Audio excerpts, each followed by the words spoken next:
Hello YouTube, I'm Vince White. I'm an employment attorney. On this channel, we answer publicly posted questions from YouTube users, getting folks the answers they need from an employment attorney. Real quick, before we hop into the question, I was approached by a company earlier this week, and they were like, guys, we have the most exciting technology in the world for you. We have an artificial intelligence that will write your scripts for you. So all you have to do is a little light editing. It can produce 30 scripts in 5 seconds for you. And it's going to save you so much time. All you have to do is go over it, make sure it speaks in your voice, make sure everything's accurate, and you're good to go. And we're only going to charge a couple $100 a month for it. You can use it. You can have access to our AI. We have a huge back-end computing center. It's a big deal. And they were so excited. This sales team was like, yeah, you're the ideal client for us. This is amazing. This is early in our company's advent. And I felt so bad. I was like, you guys use scripts when you make videos? Like, what do you mean use a script? And they're like, yeah, like a script. Like you have to read off a script when you do a video. I don't have a script. I don't know what that is. Why would I have a script? I'm answering a question in a field that I work in. If I can't answer questions in a field that I work in, probably should be working a little harder, or maybe not working in that field anymore. You know what I mean? Like maybe I'm not that capable. And they said to me like, well, you must have some kind of notes or something that you work off of when you do a video. No. Got a question.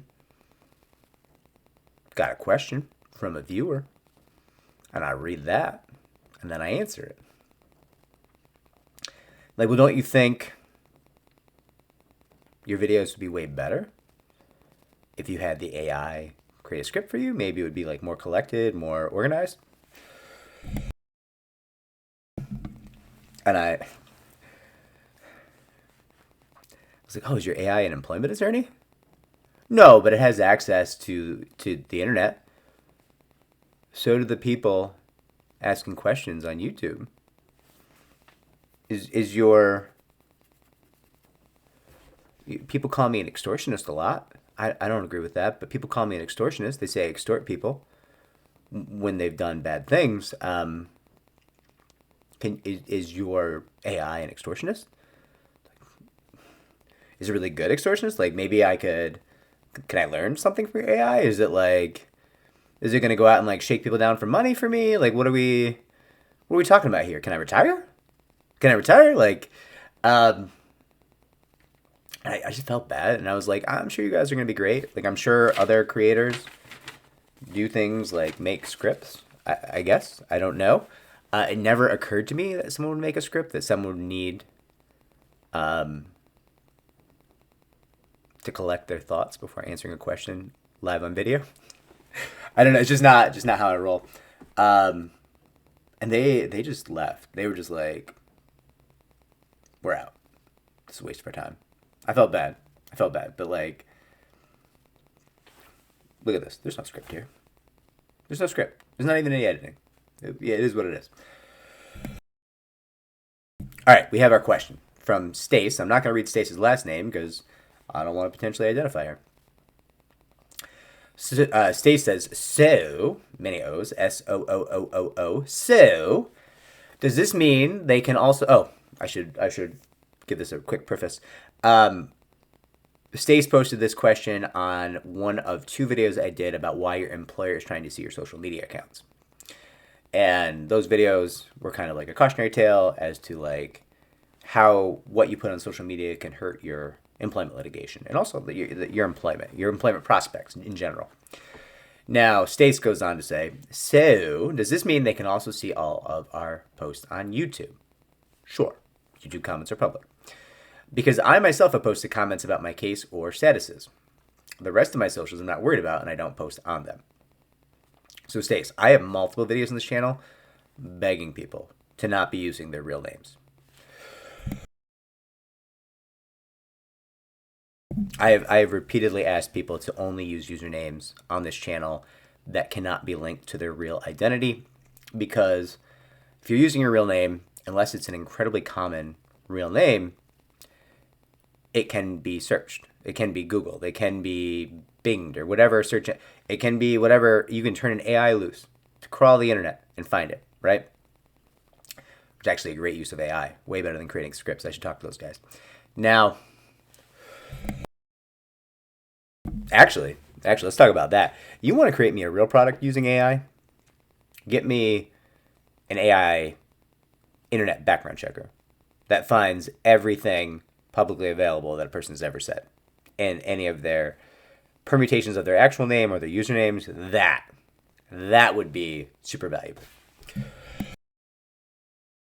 I bet you I could make a whole bunch of money off of using that data in my litigations. Now, in fact, I think I'm going to start looking for that. Maybe that's something to invest in. Better talk to an attorney about this. New idea. So, Stace, it's it's a reality. If you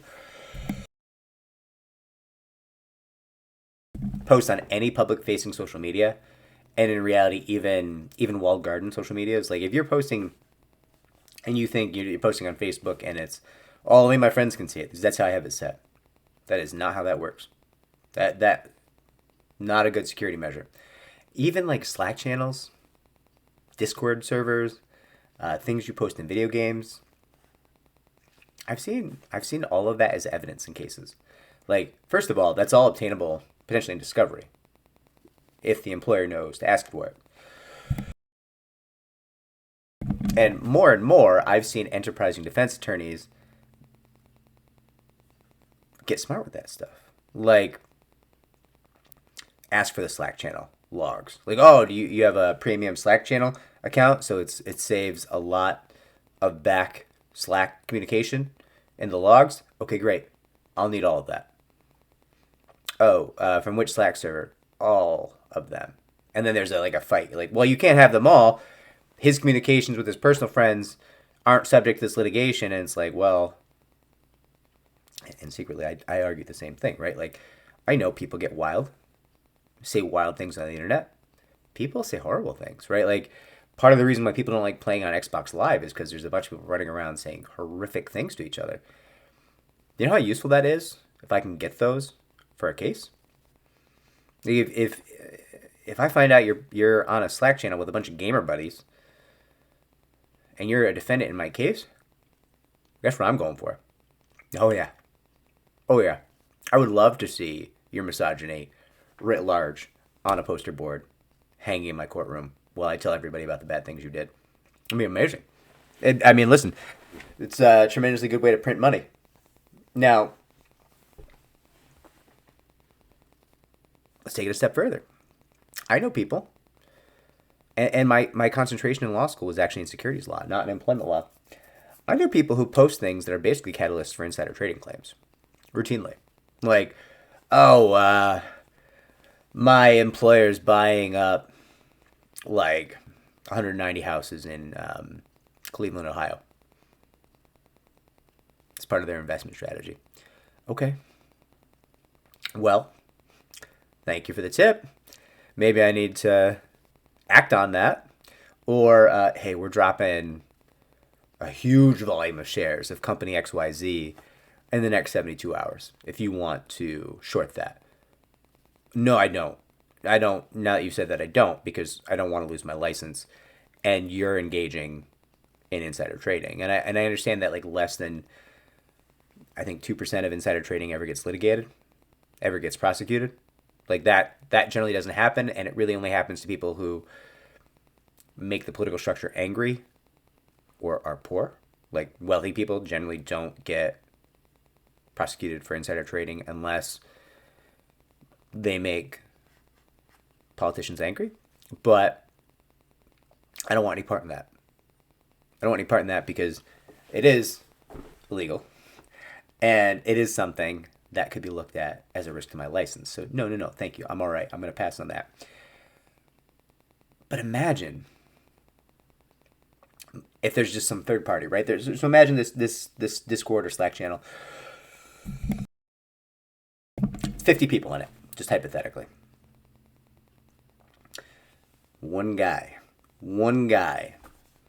hates the person who posted that. hates him. I don't know why. Maybe 20 years ago, they thought about some person they were both attracted to. Whatever. Maybe the guy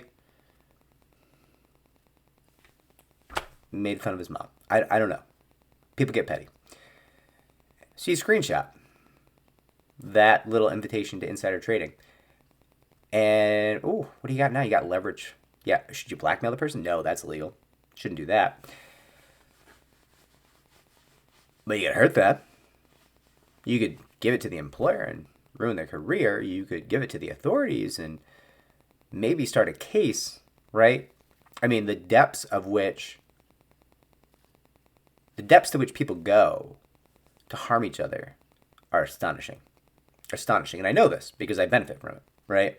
When I sue people, their enemies will often seek us out. And we have to be very careful in that process, and we have to be very skeptical in that process. Because sometimes people make stuff up. And you have to be like, well, I don't want fake stuff. I want real stuff for my case. Because fake stuff, listen, variety of ethical issues there. Also, it's a real risk to the case. Because it's fake. And if it's exposed as fake, then we look like liars on what was a really good case, right? This stuff all happens. And Stace, I'm going super long here, but like, here's what it comes down to. I've seen people win and lose cases based on 14, 15, 16. I mean, social media posts going back to the early aughts, right? Early in my career, I think there were cases that used evidence from like MySpace. I don't know if you remember MySpace, but it was just a free-for-all. I don't think there was any moderation of any kind. It was like an early social media network, and a bunch of like high school kids and middle schoolers are running around.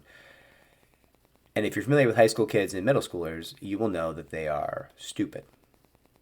Like, the human brain doesn't stop forming until the age of like 25. And when you're 14, no offense, kids. When I was 14, I was exceptionally dumb. And I'm going to put that on you too. When you're 14, even if you're Harvard bound, I still think you're exceptionally dumb. And I think you're going to say some stuff on the internet that you're going to later regret.